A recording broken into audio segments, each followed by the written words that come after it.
Broadcasting from New York City to the world, it's the G-Man Interviews.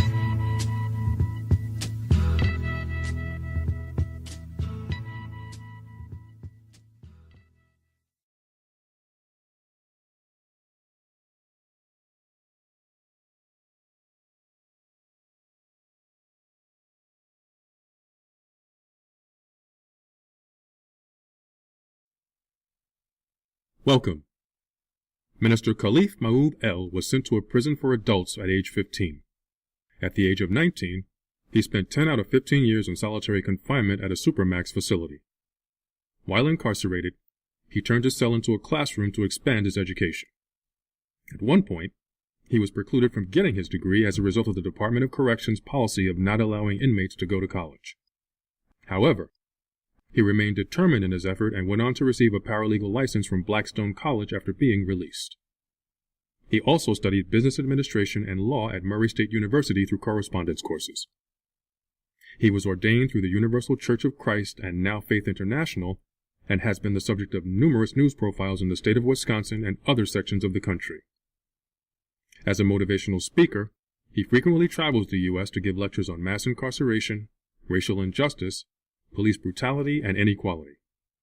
In 2016, he was voted in by the Gamaliel Network as the Liaison for Mass-Incarceration for the African American Leadership Commission.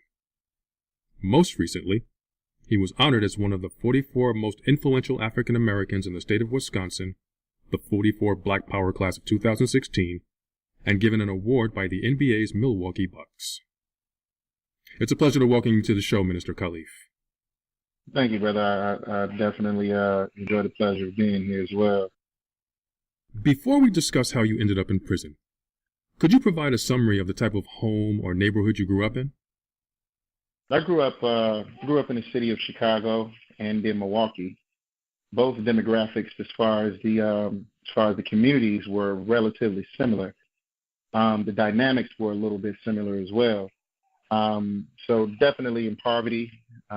Grew up around communities that were plagued with gang violence, gun violence, drugs, the common adages that we hear about when we think about growing up impoverished. You get what I'm saying?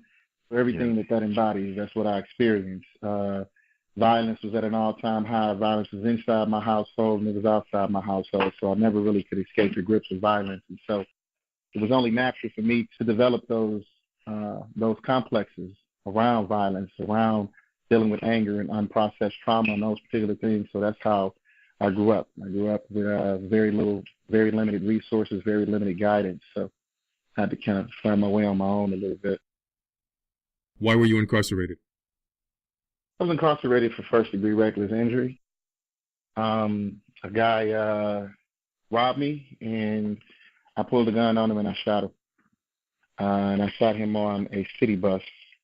And that was what led me into the adult system at the age of 15. They waived me at 15 years old into the adult system, and as a result of that, I went straight to a max. One of the youngest to ever be waived in Wisconsin's history. At the tender age of 15, were you actually able to process what was happening to and around you? Not exactly. Actually, I understood that I was going to prison. But what I didn't understand what that actually meant, what that entailed. I actually was welcoming the idea of going to prison as opposed to going back into a juvenile detention facility or something like that, because I had already had run-ins at an early age with being a juvenile. And that system was really, really, really brutal. As a matter of fact, as I grew older and I started to compare the adult corrections to the juvenile corrections, not only did I see parallels, I began to see differences, and some of those differences were much more atrocious as it pertains to an adult facility versus a juvenile facility. The juvenile facilities were much more brutal than the actual adult correction facility. That was a crazy reality to really come to grips with. Why were you placed in solitary confinement for so long? Well, I've always been kind of a influential kind of a guy, and so I've always had a huge following. And so in prison, I was one of those guys who always advocated for rights, equal rights. When they would take things from us in prison, I would organize the inmates to rebel against the system. And so that made me what they call a threat to the overall security and safety of the institution. And so they put me in solitary confinement. Solitary confinement is an involuntary, non-punitive status. So they're not sending you there for punishment, according to them. Now, if I was being protected, they would have me in protective custody, which is PC, which is completely different than solitary confinement. Solitary confinement is targeted specifically to punish you, but not punish you for some reason that the system deems or demonizes that is necessary to be punished for. What was the most traumatic event you experienced while incarcerated? The most traumatic event that I experienced while I was incarcerated was hands down the death of my mother. My mother was my best friend, one of my biggest supporters, and prior to my mother passing, my great-grandmother passed. And then there was just like this whole ripple effect that happened. It was a sequence of deaths in my family. So my mother was the major big bang, boom. She was on the way to visit me while I was in Green Bay Correctional Institution in an ambulance. She had been diagnosed with cancer, and I had learned that the cancer was cured. And then she was raped, and she contracted full-blown AIDS. And so one of her wishes before she passed, they had diagnosed her, and they told her that she only had a couple of months to live. She was on her way to see me, and she passed on the way there. So that pretty much crushed me. But it also made me extremely strong in many, many areas, because I knew that there was nothing that could ever happen in my life that could be more riveting, that could be more impactful than the death of my mother. There would never be a pain that could match up or equate to that. And so that really prepared me for some of the circumstances that would ensue as a result, as a direct after effect of my mother passing. So my grandmother passed prior to her, but then my stepmother passed, then my godmother passed, then my godfather passed, and my sister passed, and my cousin passed. So I had like essentially 8 deaths back to back to back right after my mother had passed. And then I ended up in solitary confinement, and that right there I was in the worst prison in the country at that time, with the Supermax Correctional Institution at that time, and that was the most brutal. When I say brutal, brother, I mean these people just had pure unadulterated neglect for human life, and the things that they put us through, the atrocities, the oppression, all of the afflictions that we endured while I was there in Supermax were just, for me, it was unspeakable. Most of the people around me ended up either hanging themselves or ended up getting heavily medicated, so they lost their minds. And the system really perpetuated the idea that we were animals. They even labeled us the worst of the worst. And that was a plague, and that was also a stigma that had been attached to us as a result of being placed or housed in Supermax. Many of us were there, and we weren't supposed to be there. The idea of the place was constructed as a result of, Chris Scarver, the one that killed Jeffrey Dahmer. He was one of the ones they flew in from Colorado and put him there. He was the very first person there. And then they started bringing people that were murdering cops and doing all that kind of stuff there. But then they couldn't fill it because they had 500 beds, so they started to solicit the prisons. And they started to literally kidnap brothers in the middle of the night, 1, 2 o'clock in the morning, and take them and ship them off to Supermax. Because when people started realizing what Supermax was, they started to hang themselves. They started to get real wild and radical. And so what the system did was, okay, we're going to just trick them. So they'll say, you got an HSU appointment, pull you out your room, you never come back. You got a visit, pull you out your room, you never come back. They literally were kidnapping people and taking them there. What person or situation do you credit for your transformation? My spiritual teachers, a lot of my spiritual teachers. One brother who, when I was 16 years old and I was in the system, I used to always fight, and I was just the angriest person ever. And one of the brothers really pulled my coat. He was an older brother who was in there for life. and his name was Black Moses. He was one of the biggest revolutionaries in the prison, and they really were scared of this guy. He was one of the first people that they shipped off to Supermax as well. And after I had gotten into a fight one day, Black Moses had came to me. He was like, "Brother, let me ask you a question." I said, "What's that, brother?" He said, "Why are you so angry?" And you know, the way I processed anger when I was 16 years old, the way I was when I was 15 years old was I had to be physically doing something, vying against some type of oppression or something that I deemed in my mind that was oppression. And I had to be physically fighting, or I had to be loud and boisterous or something like that. That's what I equated anger with, right? I didn't equate anger with trauma. I didn't equate it with pain. I didn't equate it with hurt or abandonment and all of those things. I didn't know what the source or the cause of the anger was, and so I really didn't feel angry. So my response initially to him was, "I'm not angry. I'm not loud. I'm not trying to fight you. I'm not disrespecting you." And he was like, "No. That's not what I'm saying. I'm saying that I can only go off what I see, and you're always in trouble. You're always arguing with somebody, and you're always fighting. Those are all the signs and symptoms of an angry man. So tell me, why? Why are you so angry?" And then I can remember in that moment, man, I was just there for a moment, and I just really went deep into myself. I just blacked out for a moment, and I can remember just being in this sunken state. And I started to cry on the inside, but externally I wasn't shedding any tears.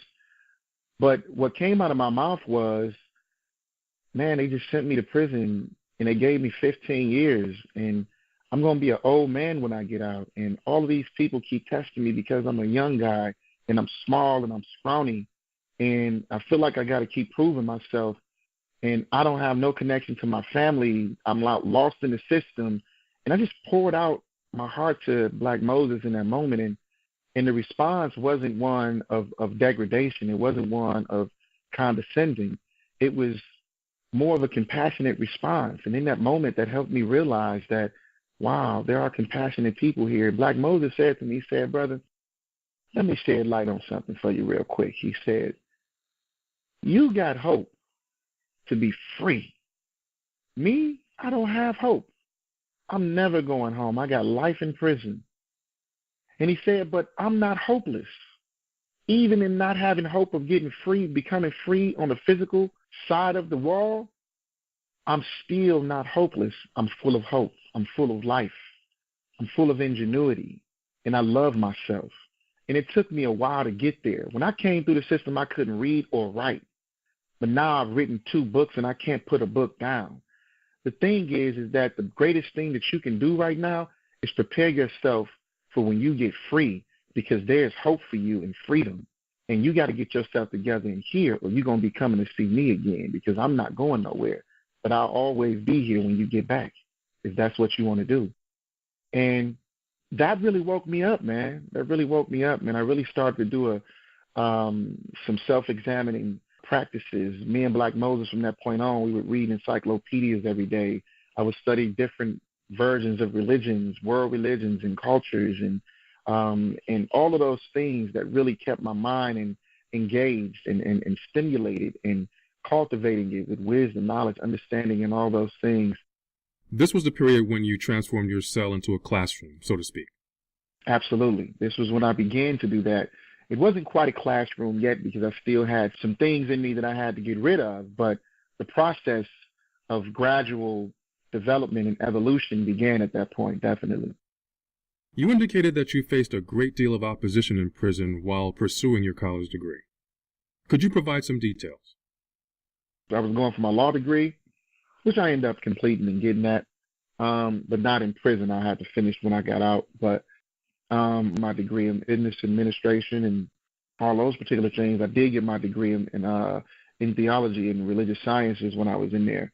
But I did that back door. You know, I did correspondence courses because I had one person that was on the streets, and they would send me all of the materials through into the prison. So I did that. You know, I did it through a 3-way party. I didn't really do it through engaging myself through the system. But yeah, you know, there were a lot of oppositions, and in every facet of my pursuit of success in the DOC, it appeared that every time there was something going right, they created 5 things to go wrong, to discourage you, to really not just to discourage you, but to make you feel as if what you're doing is pointless, right?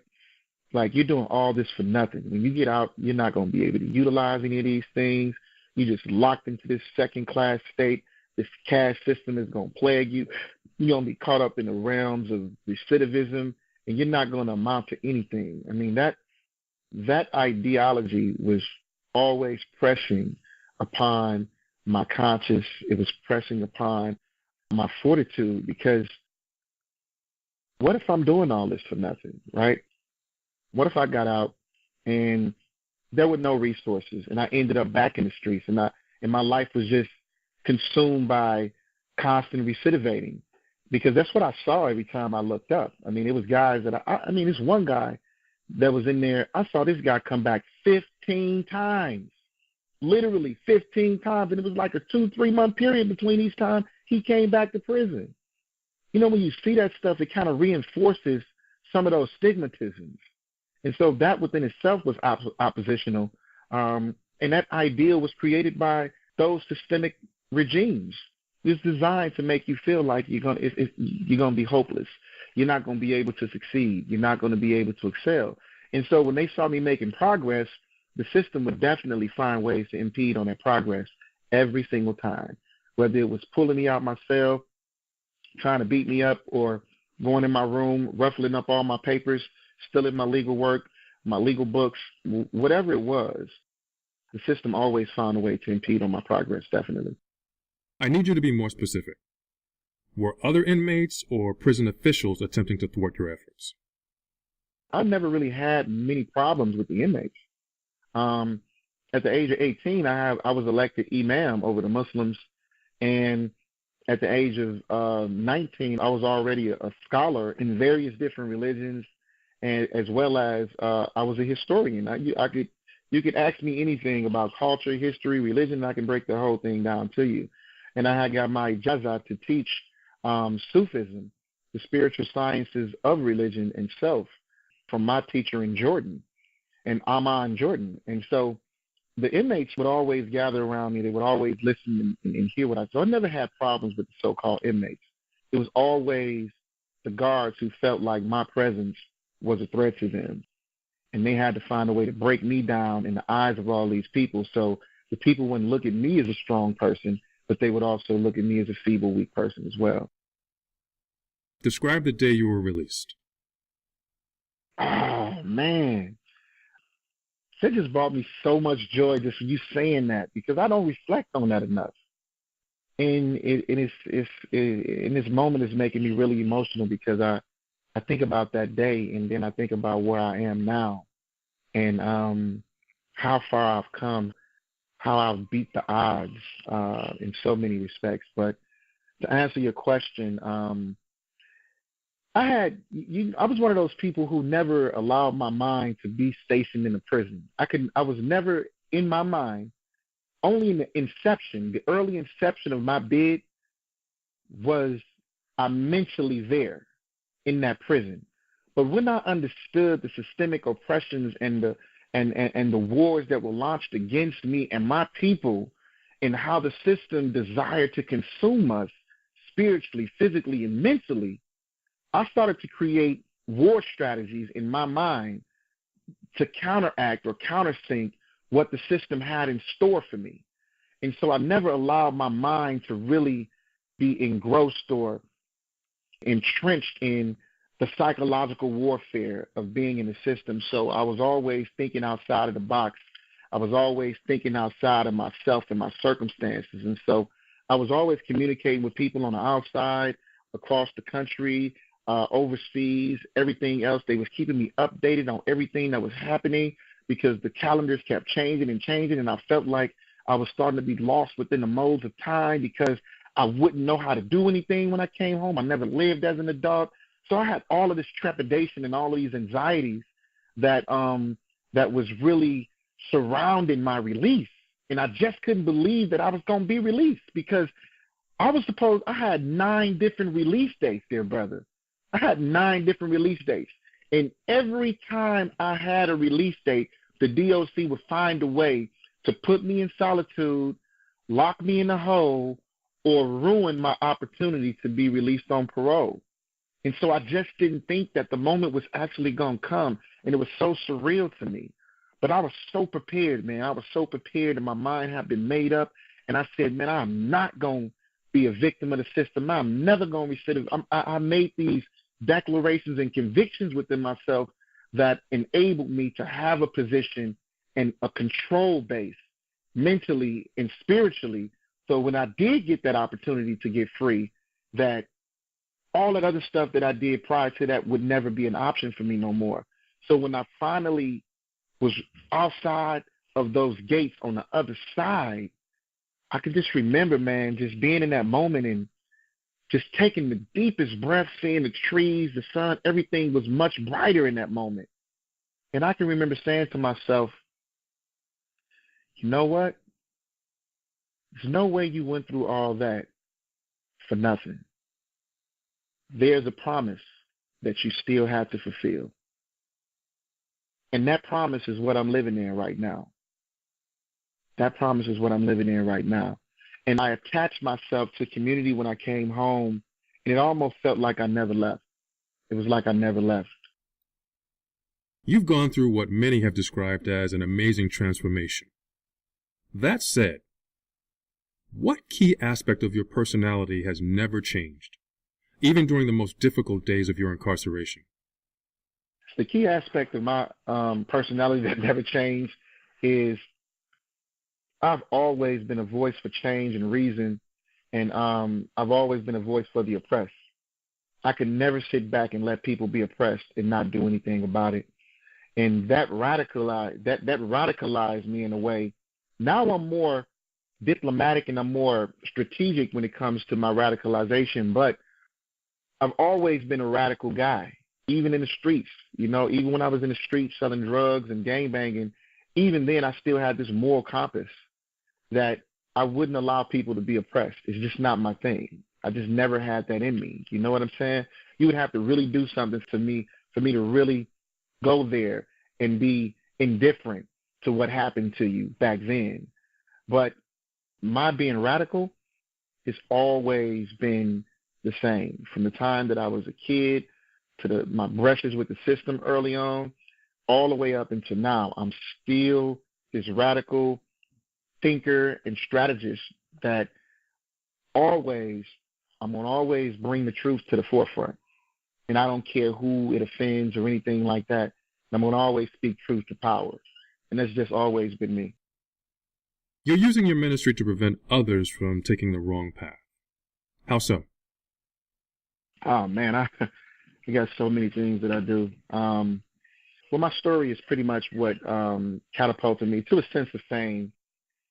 And I've told my story all over the country. I've also helped rewrite policies. I've also lobbied for impoverished communities. I've built organizations, coalitions. I've lobbied for funds for certain initiatives. So I've done a whole lot. And my ministry is a simple ministry, and that is to uplift fallen humanity. So whatever it takes for me to uplift fallen humanity in whatever crevice, whatever space that I occupy or wherever I appear, my mission is to uplift fallen humanity. So where I see oppression or oppressed people, I'm looking for remedies. I'm looking for solutions. But before we get there, I'm also looking for the cause. What is the engine that's driving this phenomenon of oppression and trauma and pain and hurt and poverty? What is that thing that we need to look at so that we know how to deconstruct? What power source is out there that we have to tap into to affect change in certain areas?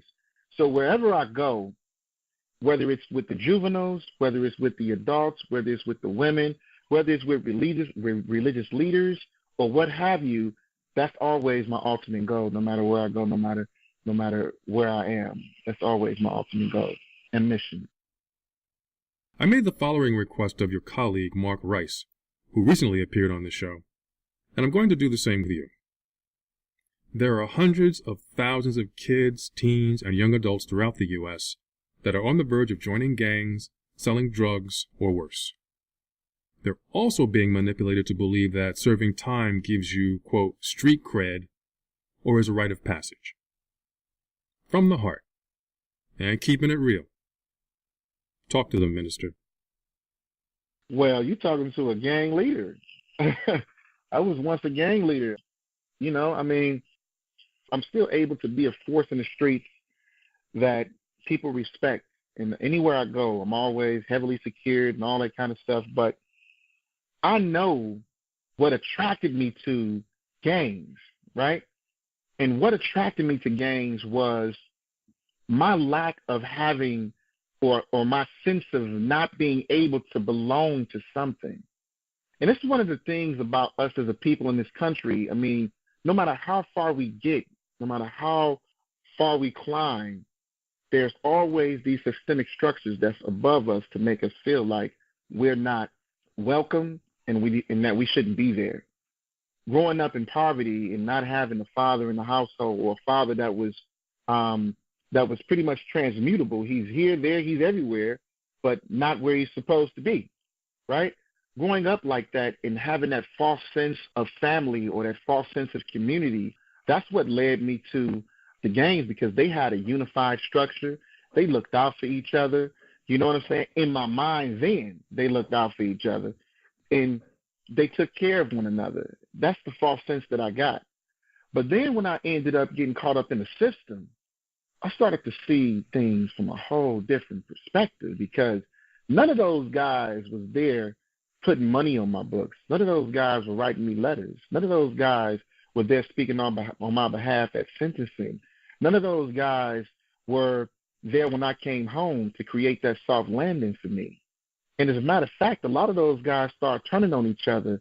The feds and police infiltrated these organizations and they uprooted it. And we really wasn't standing for anything. And then there's this thing called self-implosion, where we self-implode on ourselves as a people.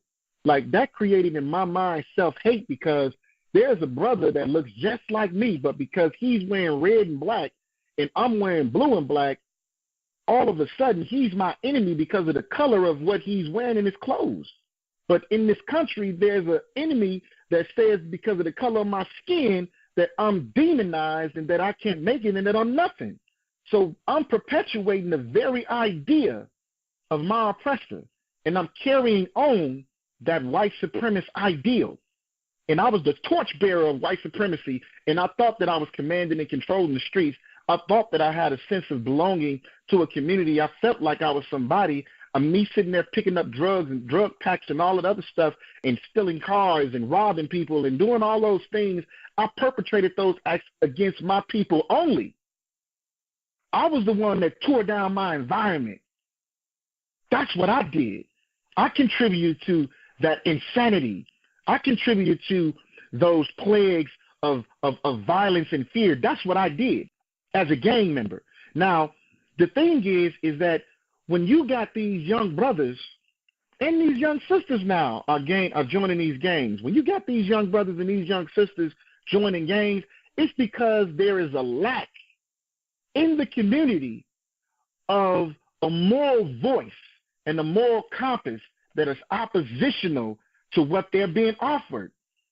If you don't have something that's there to counteract what's being provided, then they're going to go with the provision that's at their fingertips.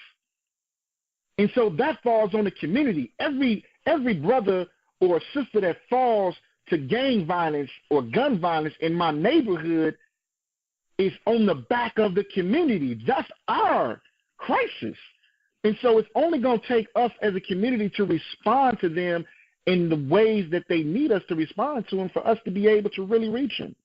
And now we're afraid of them, and so that causes the disconnect. Because of that fear, all we do is criticize, right? And so what I've done, Brother G-Man, is I began to create platforms for these youth to have voices, for them to vent, and for them to see something oppositional that's diametrically oppositional to the oppressions and the repressions that they see in their own environments and that they see in their households. And that's one of the most powerful aspects and parts of my ministry, because I know what's important and I know what they're going through, because I was in that mind state. And some parts of me, because being stopped in life at 15 years old, some parts of me are still 15 years old. And so I tap into that youth. I tap into that mindset, and I tap into that framework, and that allows me to connect with every and anybody that comes into my midst.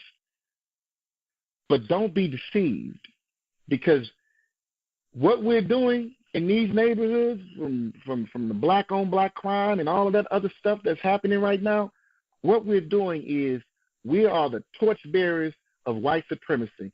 We're doing the job that the oppressor set out to do early on for the oppressor. Post-traumatic slave syndrome is definitely what that is. The effects of slavery transcends beyond all structures of time, and it reaches people emotionally, physically, mentally, morally. And that's what's happening right now. We are still slaves.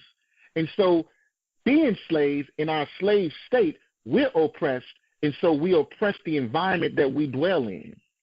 And that's what we have to do, man. We got to wake up from that oppression, and we got to see things more clearly.